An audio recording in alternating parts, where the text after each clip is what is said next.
Hey everyone, and welcome. We are live from the Twitch studio here in San Francisco, and it is time for the campaign reveal of Doom. I'm so excited. My name is Alex Goldenboy Mendez, and I'm joined by two incredible people. We have Marty Stratton and Hugo Martin from id Software. Gentlemen, how you doing? We're doing great. How are you? Yeah, thanks. It's going to be exciting. I'm personally pumped for Doom. I've been streaming the multiplayer beta quite a bit, but we're not here to talk about multiplayer today. We're actually here to talk about, in my opinion, what is the meat and potatoes of Doom, which is, always been, the gruesome, as we saw in the trailer, campaign. And honestly, I think that a lot of people are really pumped for this because it takes a lot of new things and merges it with all the old things from back in the day. Marty, I did want to start with you though. What was, I guess, kind of like the inspiration going into this? Because Doom is not, this is Doom 4. This is actually Doom, straight up from the beginning. Yeah, absolutely. First of all, it's super exciting to be able to show this stuff. It's we've been waiting a little bit to get back to the campaign. We've done a lot with the multiplayer, obviously, but it's really fun to be able to show this stuff. And yeah, like when we introduced the game, we said we kind of went back and started with what inspired us about Doom. What was the kind of DNA of Doom in and of itself. And you come to some pretty big things right off the bat. Just big badass guns. Amazing demons and movement being a really key fundamental part of the gameplay. So we focused on combat. We're going to show just a ton of combat today. A lot of the several different levels and yeah, I mean that was really the origin of where we started. Yeah, it's awesome. And Hugo, I know you're going to be playing for us. You're holding the controller right now, so you're going to get ready to dive into it. I think so. I hope that we get to see chainsaws. Yes, there will be chainsaws. There will be blood. There will be blood. Oh, there will be blood. Lots of blood. Of course, we know that you guys, want to watch the gameplay. So, I mean, honestly, we might as well not beat around the bush. We should just jump right into it. We should, absolutely. And show it off, because I'm pretty sure the Twitch chat will pop up with some Resident Sleeper pretty soon. We don't want that. We want you to just spam Doom Guy. So let's go ahead, jump into some gameplay. Yep. Sure. Hugo, drive us through this. And Marty, why don't you set it up for us as well? Sure. What are we seeing here right now? Well, this is actually a pretty early level in the campaign. It's the second kind of mission you're on here. It takes place in what's called the Resource Operations Facility in the UAC. You've basically at the very beginning of the game you've woken up and fought your way out of a kind of a secret bunker that you're in. You don't know why. You don't have a really good idea of what's happened. And you really just you start tearing things apart. So if you don't mind answering this, I noticed the characters, the different demons and all that stuff and monsters, they flash with like orange and blue. I know that has been talked about before, but I guess for some new viewers who may not have seen Doom before, what does that actually indicate? Yeah, that's kind of our glory kill system. When you've done a certain amount of damage to an enemy, your visor and your HUD highlights them in that way. When they turn kind of that bluish, that means they're stunned and they're kind of in a state of we call it a stagger state. And they're particularly vulnerable. And you can shoot them, you can run up to them, and then glory kill them. And when you get close enough, they turn orange. That's all. That stuff can be turned off through the settings if somebody doesn't like that, wants a little bit more of a challenge for themselves. Okay. Speaking of challenge, as a matter of fact, ultraviolet mode. Oh yes, of course. Hugo's playing on Hurt Me Plenty. We didn't want him dying too much, but the challenge of playing the game is actually a really big thing. Here he's bringing up our automap. That station he touched, you find those throughout the game. Without that, you basically kind of go through and you're revealing parts of the level as you go through. But finding secrets is a big deal. So here he revealed kind of a secret space by getting the auto map and seeing that there was a space above him that he might not have realized before. Nice.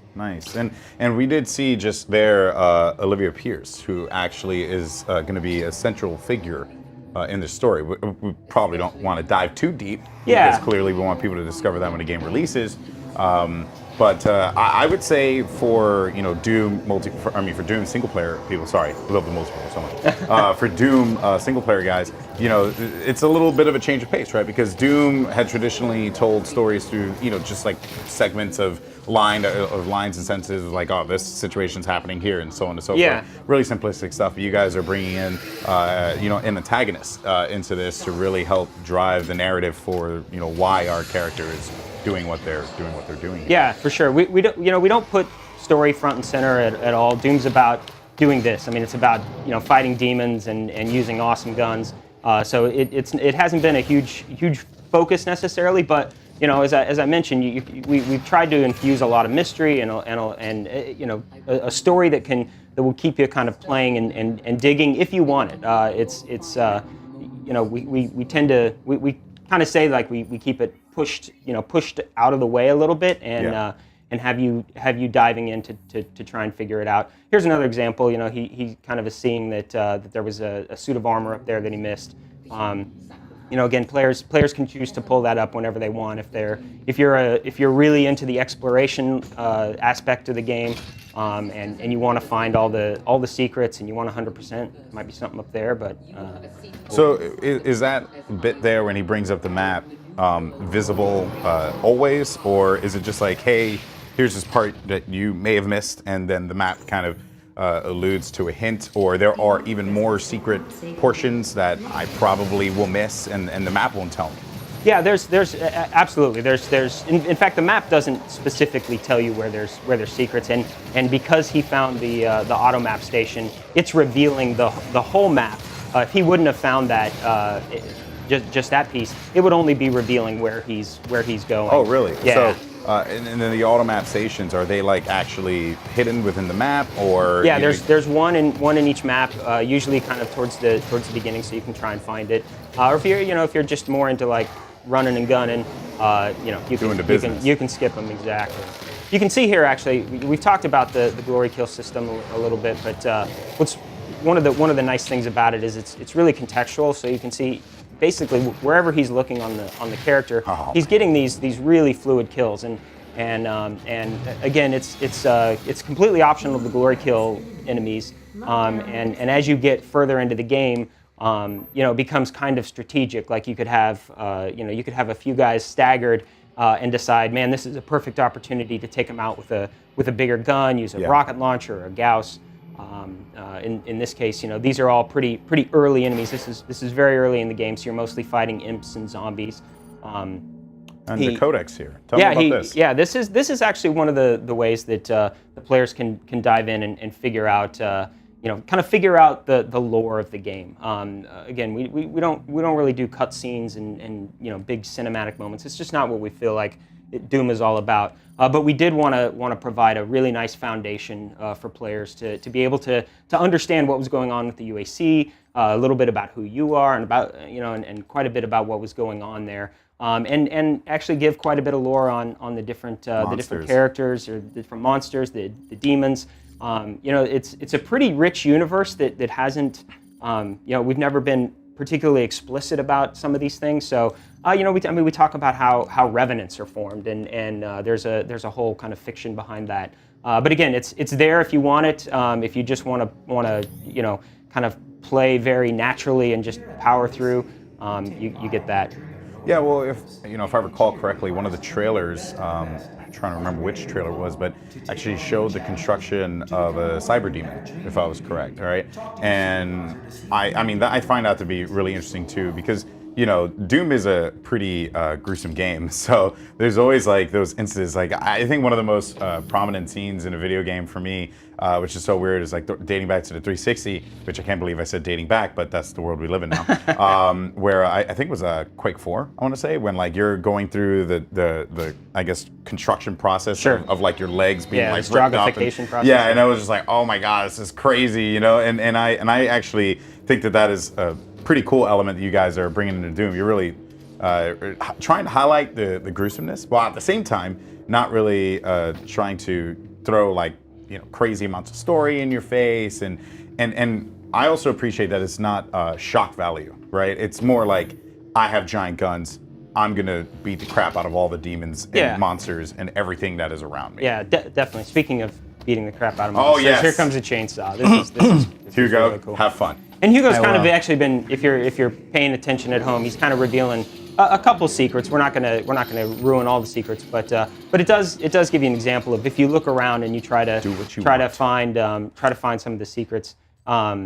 This is actually I was gonna actually have him turn this off, but he was gonna turn off tutorials here. But you get a sense of all this type of things that you can configure through the game. You can change, show your HUD. You can turn off the entire HUD. Turn off the glory kill highlight. Turn off the glory kill highlighting. Yeah, you can play it almost like a stripped down version where there's just you, your gun, and the demons. I saw crosshair styles there too. Yeah. You can change to a simple crosshair. Okay. Something we actually pulled across. It's kind of fun to do is field of view. Not a lot of console games. Thank you. Do field of view. If you want the game to even feel just a little bit faster, just crank that up a little bit to 100. I played 110. Yeah. Straight up. Yeah, on the multiplayer. I loved it. Like a lot of my viewers on my stream were telling me, dude, just go full 110. Thank me later. And oh my goodness, look at that. that is just amazing. The you just mentioned just not all gratuitous. The chainsaw even has a really specific purpose in the game, and as you get deeper in and you're fighting more heavier enemies, harder to kill enemies, it actually serves as a means to when you chainsaw a guy, it gives you a massive dump of ammunition, almost enough to refill all your guns. Really? Yeah, if you notice down there in the bottom right-hand corner, there's two little kind of markers. That's your chainsaw ammo, and you find ammo throughout the world. And different enemies, these enemies take only one fuel cell, but some of the heavier guys will take all of your fuel or 3 of your fuel. So you're kind of, as you get deeper, there's guys that if you get low on health or you get low on ammo, you can kind of make the choice of like, I want a really big dump of ammo when I chainsaw this guy, or I want the one-hit kill, and you kind of spend your ammo accordingly. So here's this is kind of a, we love the classic elements, kind of doing them in a new way. This is a yellow security station. This guy was able to pass through. I can see. So we do a lot of our storytelling and kind of hints and clues through the world in a very just environmental way. That doesn't stop you down. He elected to go up there and touch that. So and it gave him a clue like that guy can get through there. So now he's kind of on a quest to find that guy. And as you can see here too, like we're kind of touching. He's looked into some areas that he can't quite get into yet, and showing some branching paths. So lots of different ways to approach getting through the space and kind of making your way through the game. Oh, I like that pistol. It's nice, little couple one-shot kills there. Yeah. What's the alternate fire for that? To charge up. To charge up? Yeah, you can see right there. Ah, okay, that's nice. And actually, since we are talking about the weapons here, you guys made some changes to how the weapons are done, modifications and all that stuff too. Yeah, we'll get into like this again. This is pretty early in the game, so we try to ramp the player up. There's a lot of kind of mechanics and ideas that this actually being one of them right here that are a little bit different than other games. You'll notice as he comes into this space, we've talked about the way our combat spaces feel kind of abstract, almost like arenas, like skate parks. We tend to call them. I love this. That was a good one. Kills from above. Way to go, Hugo. Yeah. That's actually one of my favorites. I like the sweep. Yeah, but if you look at this space, it's set up for combat. I mean that we build these spaces for very fun combat, and then visually, make them make some sense. But really, they're built for combat. So you'll see how he kind of moves through this world. This is a gore nest. These things are present. They kind of create these lockdown areas that when you take them out, it summons demons to kind of protect the space and do a bit of a last stand. So you always kind of see those and you rub your hands together going, this is going to be a good fight. Again, this is pretty early in the game, so a lot of enemies that kind of on the smaller side, but very acrobatic. That's one of my favorite glory kills. Oh, dude, look at you. It's almost like you've done this before, Hugo. This actually looks pretty cool here. And yeah, this section is pretty gruesome. Oh my God. Oh, no way. Blew himself up. You had one job. That's right. Sorry. You had one job. He'll get back to it. This arena is really, really fun. It's at this point in the game, you've actually played through a few arenas. There's as you kind of have crossed the Martian surface at the very beginning in the first mission. We kind of ramp you up again. It plays really different than a lot of modern shooters. We've said kind of throughout the campaign that if you stop, you're dead. I mean, it's all about movement. Well, I got caught in a corner there. That's where I died. Yeah, You got caught in a corner. It was a grenade at your feet. Pretty much, you set yourself up for failure. Which actually reminds me that I should probably at least give myself. I have 1 point. So, Okay, so what are we seeing here? Yeah, right here. This is our kind of Praetor suit upgrade. So the suit that you wear is called the Praetor suit. We talk a little bit about that in the lore, but what he's kind of diving through here. Why don't you bring those back up real quick so we can explain them. This is where you upgrade. As you can see, right now he only has the pistol and the shotgun. And he's already received 2 modifications to the shotgun. So each gun has kind of a base capability that you use with the right trigger, and then as you explore the world, you find these supply drones. Yeah. They scan your arsenal and give you options to attach a mod to this. So for the shotgun, he's already found the charge burst mod and the explosive shot mod. And then there's upgrades that you can earn through these upgrade points that you earn all different ways: combat, exploration, and that kind of stuff. And what's nice about these is you actually don't have to follow the strict progression. You can, like, if you jump down, he could choose any of those open slots. Okay. And then once you've unlocked those 3, you then get a challenge that'll allow you to master the gun. And it really creates this nice progression. Now, Doom has always been about, well, and then I'll explain this so you can get back to gameplay. So his Praetor suit has these different categories of upgrades. You get these points through finding, through a lot of exploration. You find these elite guards that have this chip in them, and you get to spend that on your own suit. So here he's going to upgrade his dexterity or his environmental resistance, area scanning, equipment systems, and allows you to kind of hone the gameplay to your specific preferences. Yeah, and I noticed he basically had 1 slot on 3 categories there. Right? Yeah, exactly. And that follows a path. So you kind of spend it however you want. If you really are the kind of player that loves to find secrets, there's upgrades that allow you to do that more easily. If you love the equipment system, you can continue to upgrade that. If you want a faster experience, your dexterity stuff is really, really fun to make glory kills faster as you play through the game.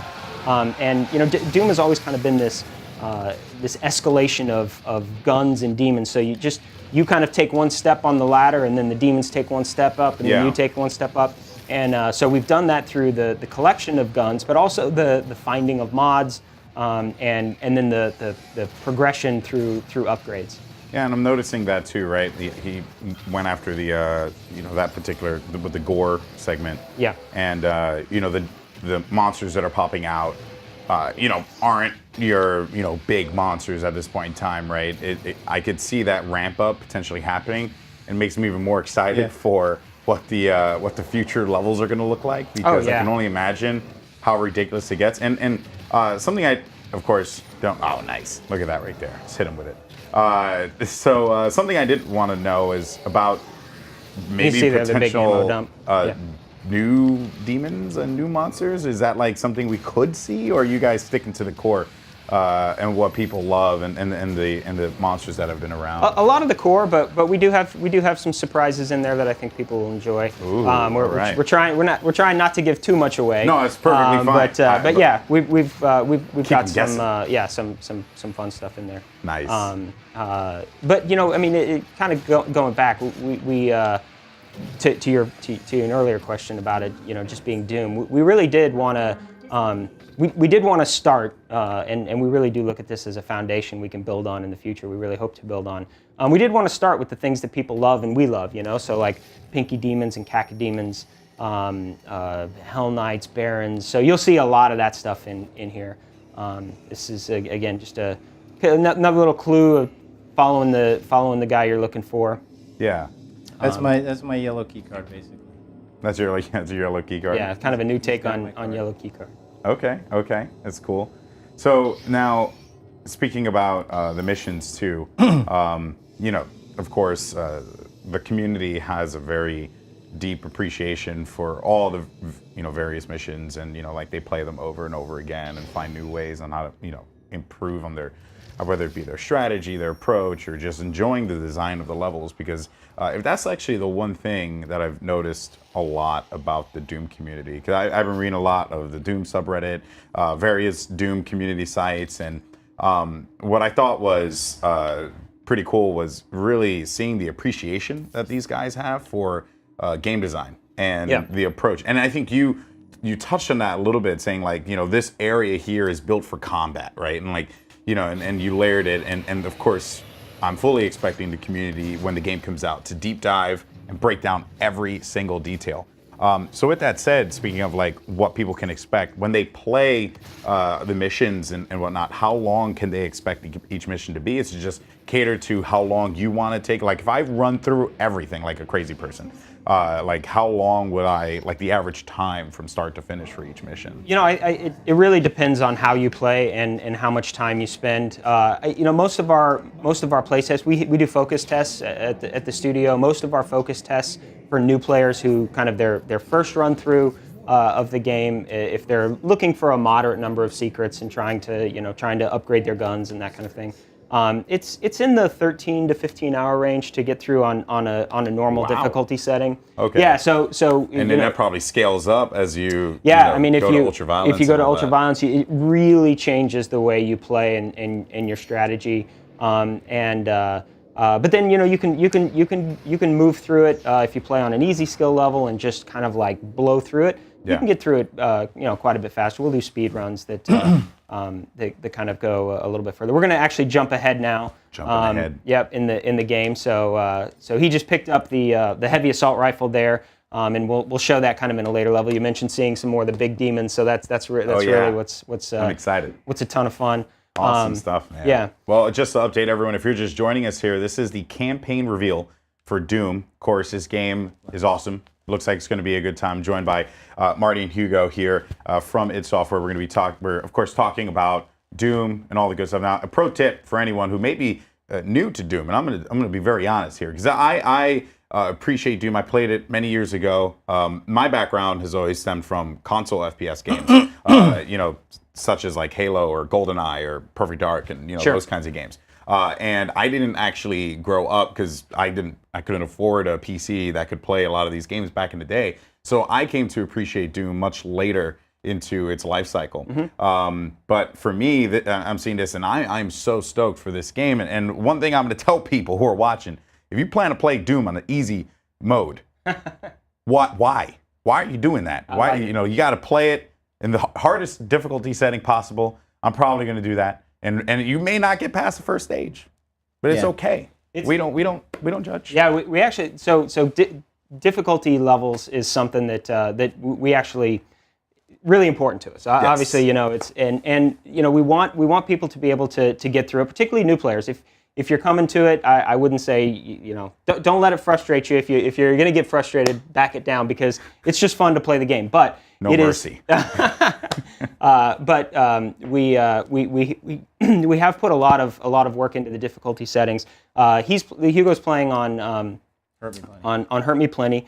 And then the step above that is ultraviolence, and then there's Nightmare on top of that. And Nightmare is a really, really big challenge. And then we actually have a really fun mode, which is and it's really hard, which is Ultra Nightmare, and goes it basically takes Nightmare and forces you to play it without dying. So if you die, you start at the beginning of the game. So above Nightmare, there's Ultra Nightmare. Oh Jesus, that's insane. Yes, exactly. I mean, nightmares, kind of suck. Nightmare's hard. Nightmare's hard. But you know what? It's interesting because it actually changes the way you it changes the way you think about the combat, because you're always moving. You're always keeping that stuff ahead of you. Yeah. And really paying attention to what's going on. And some of the easier difficulties, you can take a hit or two, but in Nightmare, you've really got to be on the move. All right. So now tell me about this section here. Yeah. So this is the Lazarus facility. And this is a little bit more than halfway into the game, Okay. and at this point you can kind of see architecturally and visually it's quite a different experience. This place is pretty overrun. This is really the cult of the UAC. I mentioned that we've tried to really infuse the UAC with a bit more. I think when we were talking earlier, I said we've tried to infuse the UAC with a lot more. I almost don't want to talk over this so people can hear it. But infuse the UAC with a lot more just kind of weird, just we've made them very weird. And because they are weird. I mean, they experiment on demons. It's definitely like kind of self-aware too. It's tongue-in-cheek. It's meant to be fun. Yeah. Okay. Like this line right here. Resolve any questions or concerns on the initiative to weaponize the demons. Report to the chapel. It's like not words you'd expect to hear in a business facility. Yeah, report to the chapel immediately. Please save your work before you. It's like, Yeah. what are they doing here? Yeah. Well, I think that's actually, pretty cool. Again, when you think about the other Dooms, right? Doom 1 and Doom 2, definitely, it had its layer of story, but it wasn't one of those things that was like beating you over the head with it. Definitely. But then this is actually what the game is all about right here. Yeah, it's like it's about the weapons. awesome it's about all the guns, craziness. and how you're going to use them, and kind of getting a sneak peek here of all of the types of upgrades. Again, at this point in the game, you've got a lot of the guns, you've got most of the mods. If you found the mod drones that do the delivery. Yeah, so many points right now. Yeah, he's got a lot of points, so he's just kind of we're doing what we call dev load into so that we can jump ahead. So we just jumped ahead into the game. So we kind of set him up so we've got a lot of points, kind of a rough approximation of what you would have in the game.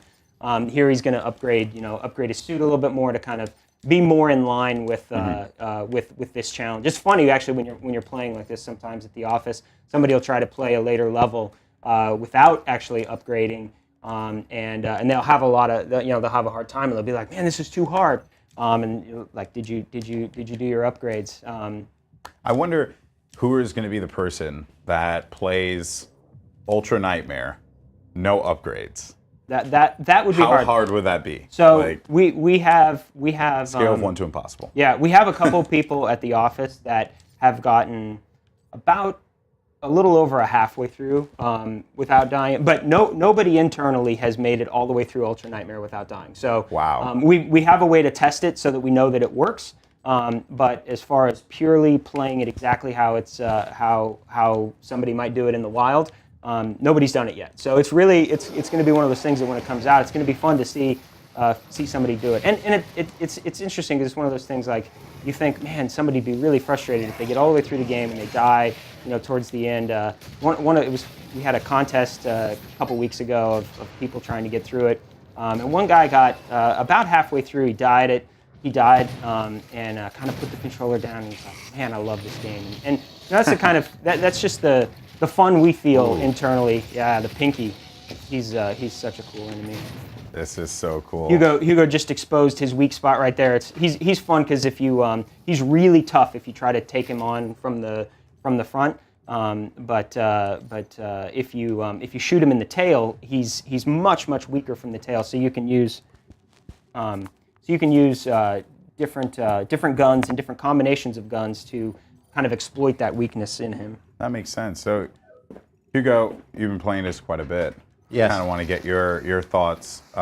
Who's like probably one of your favorite demons to face off against? Probably the Pinky, because of what Marty said. Like we work hard to make sure that the enemies really make you think. Even though it's like a full-on action game, it's all about killing demons. There's definitely like a lot of strategy that goes on while you're fighting, and the Pinky really introduces that because he's armored from the front, weaker from behind. You kind of have to game him to get him to charge you, so you could spin around to his backside and hit him where he's not armored. There are different mods and stuff that you can use to do that, so it's, sorry, trying to concentrate. It makes it pretty fun. You do what you have to do. Okay, you slay these demons. You destroy these monsters. Right now, actually, I have something set up where I can get I have my runes set up, which is another part of the progression in the game, where basically I've equipped myself for speed. So you unlock these doing challenges in the game. This one is vacuum, so I can actually suck up some of the resources in the world without actually having to walk over to it. Okay, this one that's is cool. savagery. I can perform glory kills faster and this one is blood fueled. I get a speed boost once I perform a glory kill. Yeah, so that one's really fun. If you love the speed of the game and want, and even you've gotten used to it and you can control it really well, he's my favorite enemy in the game. I have a running joke with my stream. I call him the Scottish Demon whenever I get him. It's one of my friends who's British, but I say he's Scottish just to mess with him. And whenever I get the Revenant in the multiplayer, I was like, the Scottish Demon. And I just ran around with this like really, really bad accent the entire time. I don't know, it's just kind of fun to like lose yourself in the game and just have a good time with it. Yeah. And I'm actually seeing exactly what you're talking about when you mentioned how you built the levels for, or these particular areas for combat, right? Yeah. I saw it right away, because even I'm looking at it, and as a gamer and someone who is going to play this game a lot, I looked at it and I'm like, oh man, I could probably go here, I could use this weapon here, and really just have fun with it. Because for me, I'd probably bust out a rocket launcher and just go to town on a lot of these people. Yeah, it's actually, I mean, you can show that. This area is really, really fun. There's the heavy assault rifle. He's got actually the scoped mod on it there. This is the rocket launcher. This is similar to in multiplayer. You can remote detonate it, and in an arena like this, it's really fun to use that because you can explode it in the air. Like you get guys that are up on those higher that's my perches. baby right there. Yeah. I love the pulse rifle. Oh yeah, It's so this good. is plasma. It's awesome. Yeah.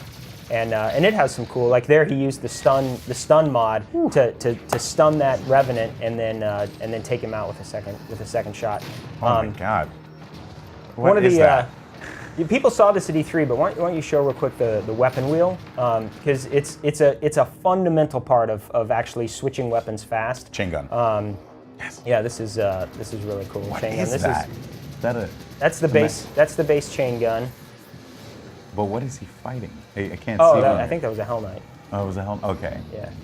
Can't see too well from here. Oh my God, that's so cool. Oh, he's just picked up haste. Yeah. Oh, that's sick. And it's cool to enter an arena. I mean, it's kind of like a bit of a pro tip. You walk into an arena and you see, it's very Doom also. You walk into an arena and you see a power up in the world and you're like, I wonder when I should use that. Like, you see a haste or a quad damage or something like that, and you really have to kind of have this moment of thought of like, I'm gonna wait until I just absolutely need that.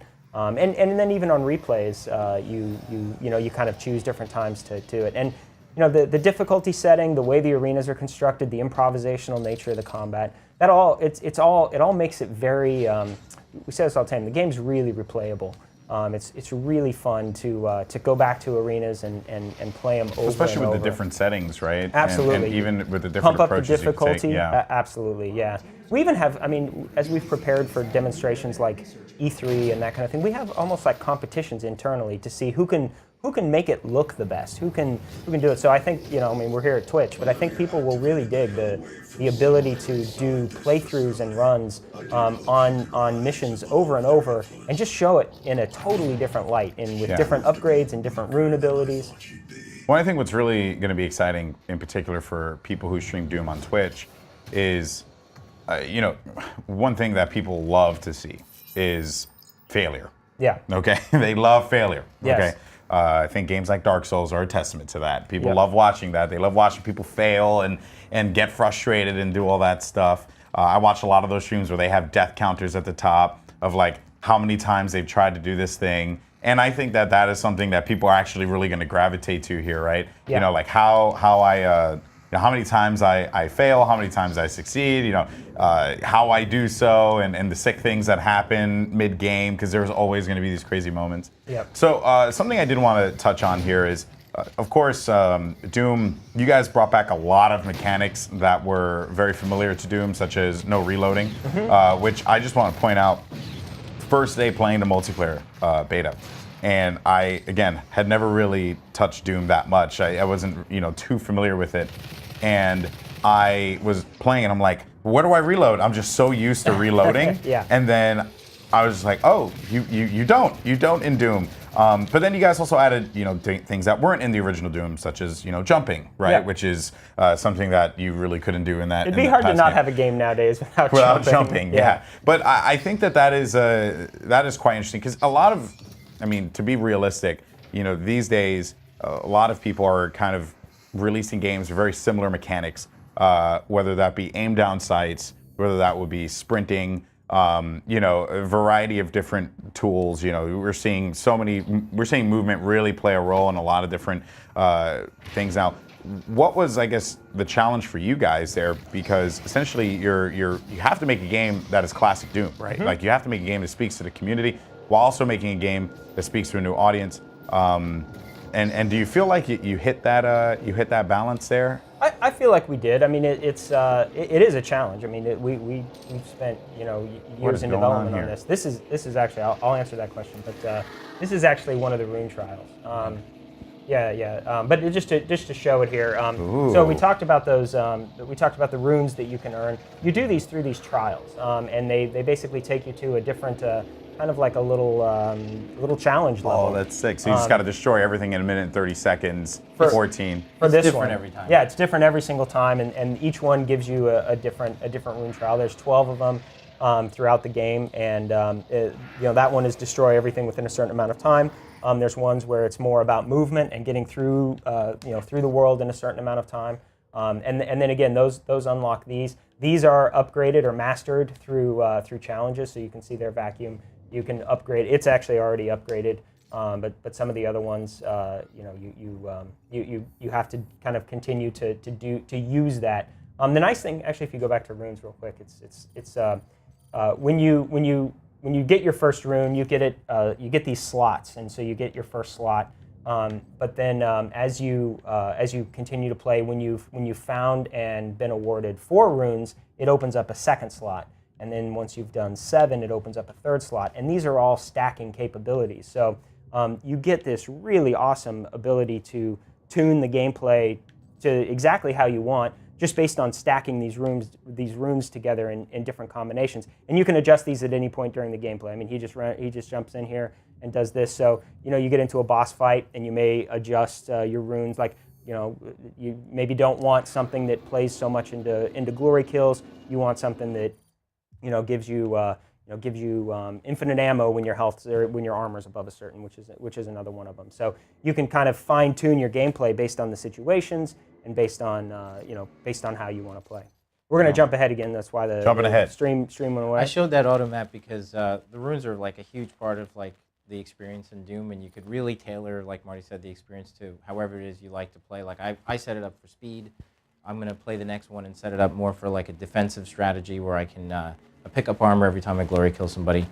And they're not always on your main path in the world. They're definitely part of the secrets of Doom. So it's definitely worth checking your auto map and looking for them. They have this very bright green glowing light in the world, but sometimes you can't see it. So it's worth digging in the corners to make sure you can get access to all the rune trials that you can. That's cool. And I wanted to kind of touch on that question I asked you beforehand about balancing the new with the old a little bit. I guess, like, what were some of your challenges there? Yeah. So, I mean, it is that kind of combination of taking something that feels very familiar and very classic, but making it for today, making it for 2016. I think, when you watch the gameplay, certainly when you play the game, you feel like you're playing a Doom game because it's that constant chess match that happens with the enemy. It's the challenge of it, and when you get into these fights, there's like a micro loop of decisions that you're always making about, like, okay, I see a Baron over there. I've got 2 imps in front of me. I've got a Hell Knight over here. Like, how do I want to take this on? And you become like I've said it before, but you almost become like your own fight choreographer in a way, and you're always in the middle of this massive street fight, which is how I live my life. Don't we all? Yeah. No. It's actually really that aspect of the gameplay. It's simple. Doom was relatively simple game, and that's what made it really cool. Yeah. And the more you explore the world, the faster you can level yourself up, because there are more mod bots in the corners. There's the elite guards. That's where you get the research, the suit points from, and that can power up your character faster. So it's definitely worth digging the world. Also, like, there's a lot of lore. You get the data files that you pick up So, and out of that is what you fill up your codex with information. And when you're done, we kind of treated the codex like it was the UAC Cult Handbook. So it's pretty cool. If you read it, the first entry of anything that you pick up, like on resource operations, the first map we played, it's a pretty straightforward, like, public-facing message about the resource operations facility. And then the second one is what we consider kind of like you've now gained access. You're like tier 2 advocate of the UAC program, and that's when it gets very culty and weird. And as you go through the game, it'll get even more so. And then again, it's very self-aware. It's not taking itself too seriously. It's meant to be amusing and fun. Since we're on story, I don't know that, like, necessarily. We built up a lot of lore so that way we would have, like, everything has a story behind it, and we're laying down the foundation for what we feel like is something that's good for the franchise. But again, it's totally out of your way, though. Like, if it's there if you want it, you don't have to sit there and listen to any of the audio files or the echoes. The echoes. I mean, I'm hamming it up a little bit so people can see it, but, like, you could just rip through it really fast if you want to. Was that like a key point of feedback that you took from the community and also just from yourself? Because I know you actually have been involved for quite a while. I've worked at it a long time, a little over 16 years. So kind of id games are it's almost all I've made is id games. So and been a part of. So yeah, I mean we took a lot from that. We did a lot of stuff like Hugo mentions. I mean we really want to lay a foundation that we think is cool and going to be fun to build on in the future. Yeah. But yeah, I mean, adding again, it's everything we do or we've tried to do from a classic perspective or bringing it forward. It's always trying to make it really fun for somebody who maybe hasn't ever played Doom. We always have to keep that in mind. There's people out there that we want this to be their first Doom game. But at the same time, it's always got to feel, it's got to feel familiar. It's got to feel like, we're kind of giving the Doom fan, the person that's it's been a part of their lives for 25 years. There's a knowing nudge and a wink kind of always with whether it's the design of a creature or the way the levels feel or the way a secret works or anything like that. It's all kind of. We're all part of the same team on that kind of side. Nice.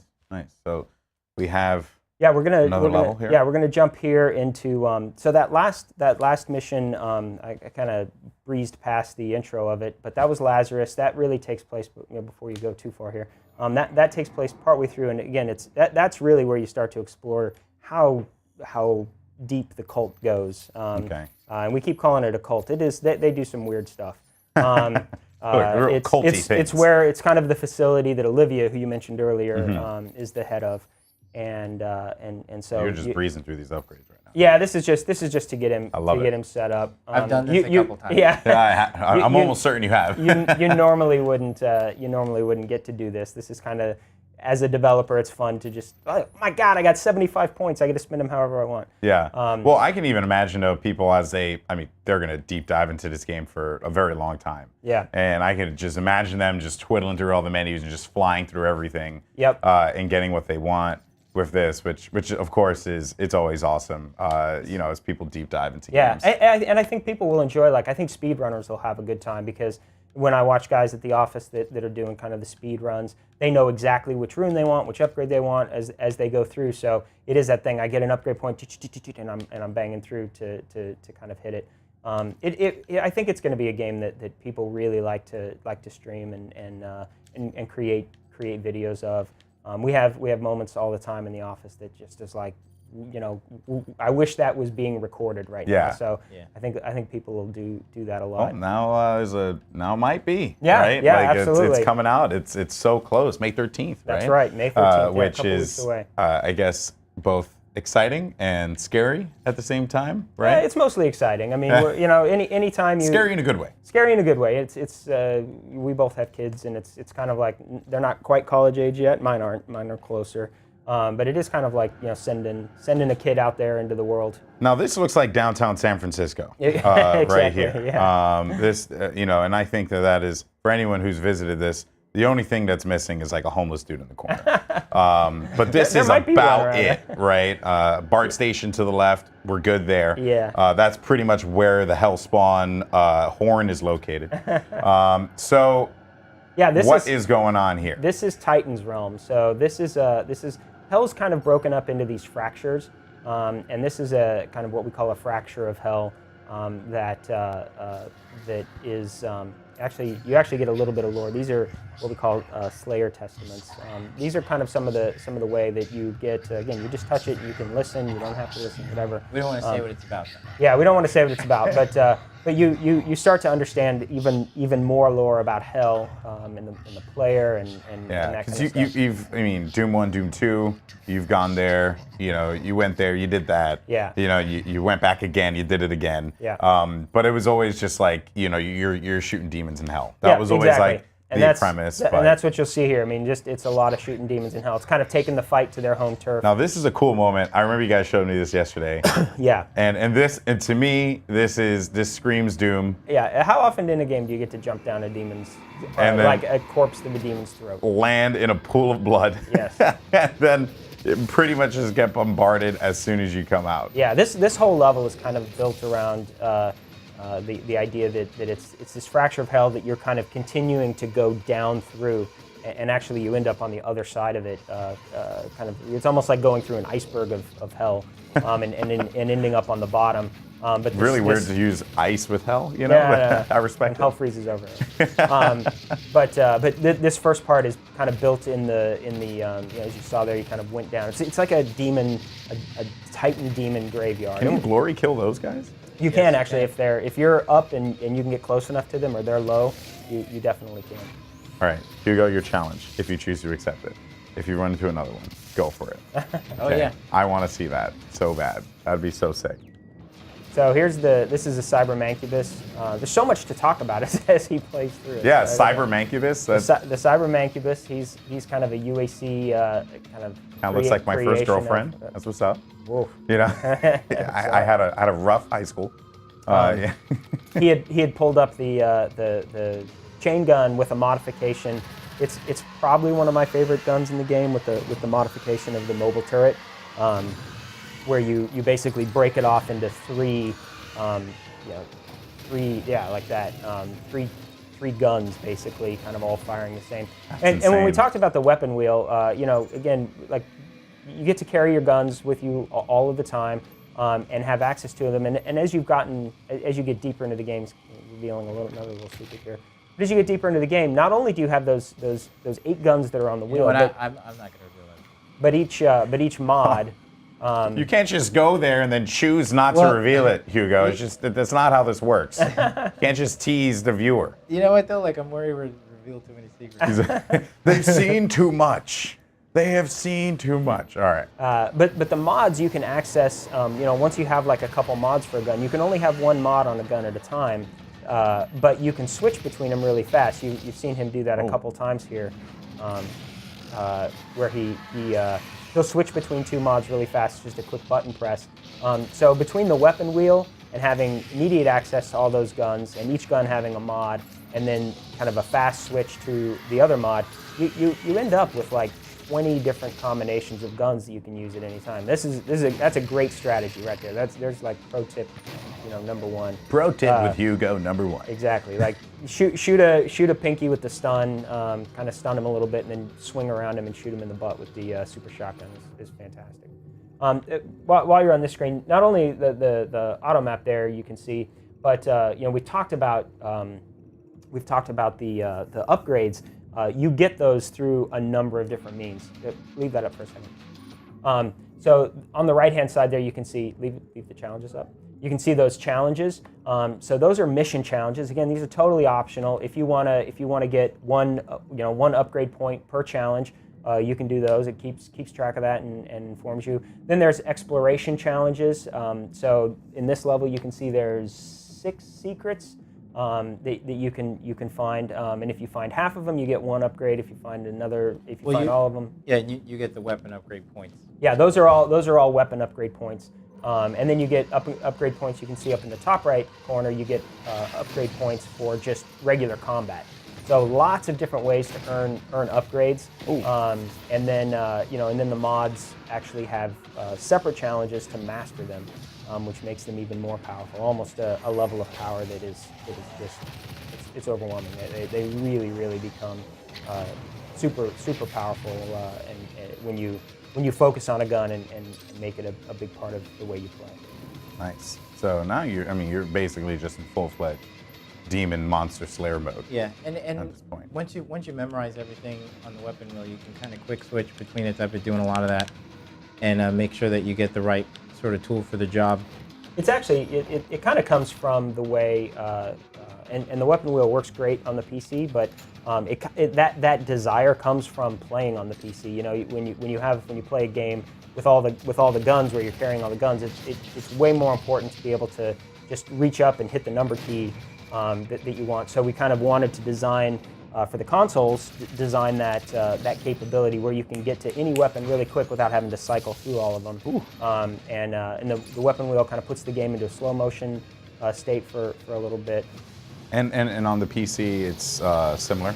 Yeah, absolutely. You just pull the weapon wheel up, or you can scroll through guns using the the mouse wheel, or you can pull up the weapon wheel, scroll to a gun, or move your mouse to it. So it's kind of a universal system that I think just works great when you're trying to manage kind of that full load of guns. Oh boy! Again, you can see like one Oh. of my favorite moments. Oh man, you The gutting of the gotta like Mancubus. prep that up. You can't just do it. You know, you have to like get us prepared for it. Chainsaw Revenant. Chainsaw Revenant. Oh, absolutely. I get it. Crushing my We'll dreams. have to right we'll now. have to find some gas. Crushing my dreams. You'll find gas in hell, of course. It goes without saying. Oh man. Oh no. That is so cool. Yeah, you end up, when you get into missions like this where there's just an overwhelming number of demons, you end up using glory kills somewhat strategically, and they actually play into the harder difficulties a little bit, because when you go into them, when you actually activate it, Yeah. you have a moment, just a very brief moment of invulnerability. So when you're playing on something like Nightmare or Ultra Nightmare, you almost look for those moments where I can go in and glory kill a guy if I'm hanging on the edge of death, and because when you glory kill, it drops a greater amount of health and ammunition. Yeah. So there's a benefit to doing it too, and again when you're playing on a higher difficulty, it's particularly useful. Yeah. You see, Hugo's been using grenades. So we haven't really talked about equipment. You find throughout the game, you find a few different pieces of equipment. What you've seen there, riding the edge of death there. For Hugo lives life on the edge.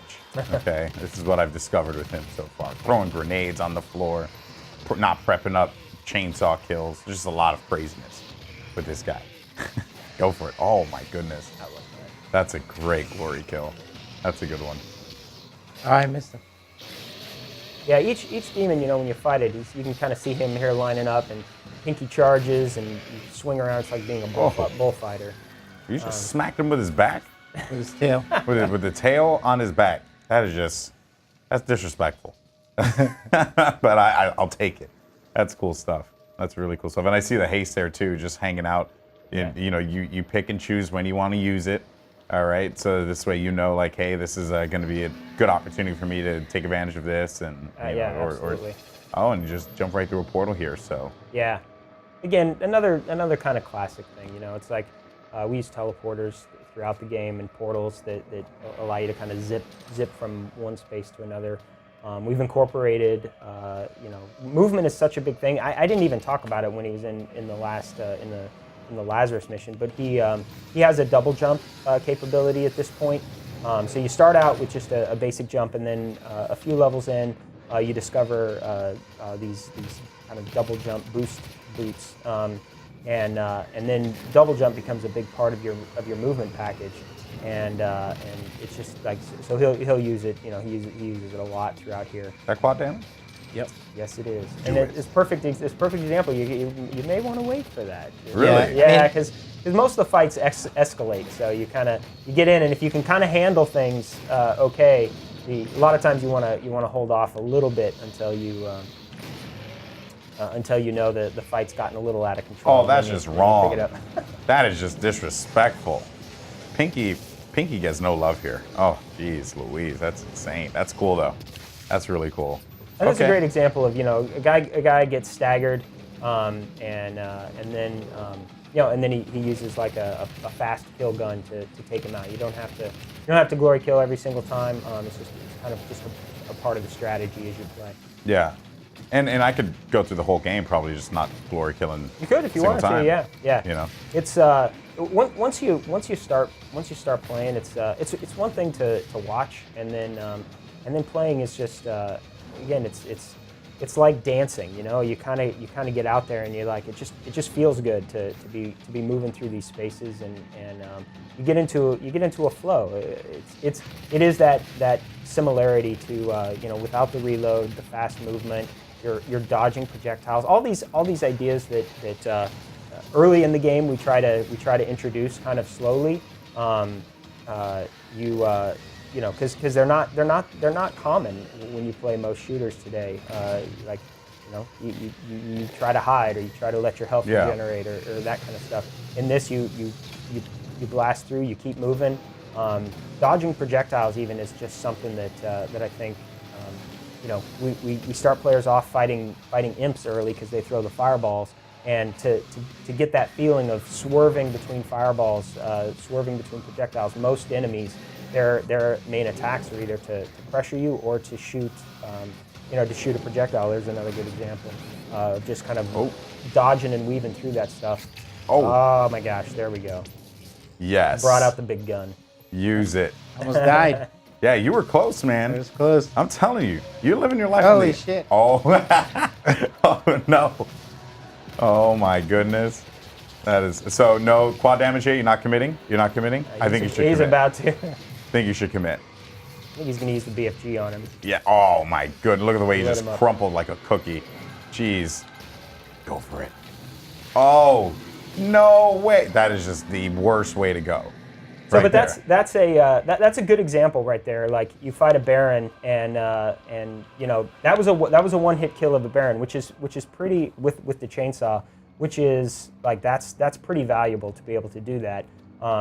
But it cost all of his fuel. He had to be completely full on fuel, and it cost all of it.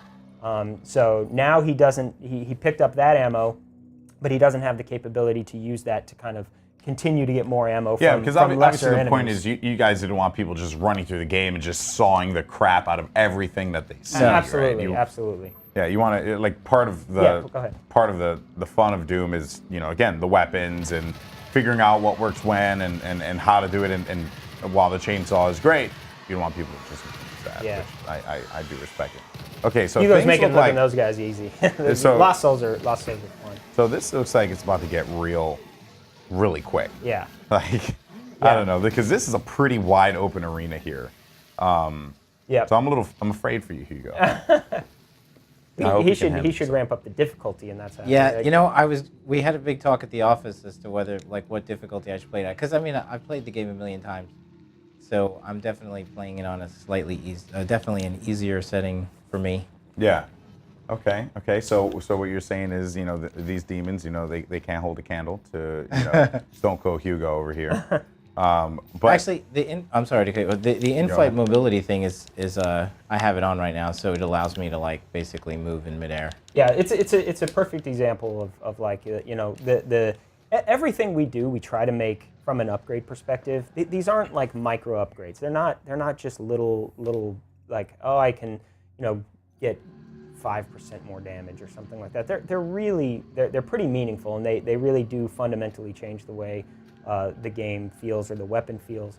So his in-flight mobility rune that he's using there, if you really like to play and have massive air control, you can see there like he jumps, and he can almost jump out over a ledge and then pull himself back. These are really cool. I love these things. This is as part of our secret system, we have collectibles. These little Doom guy collectibles that when you find it, it unlocks in our model viewer.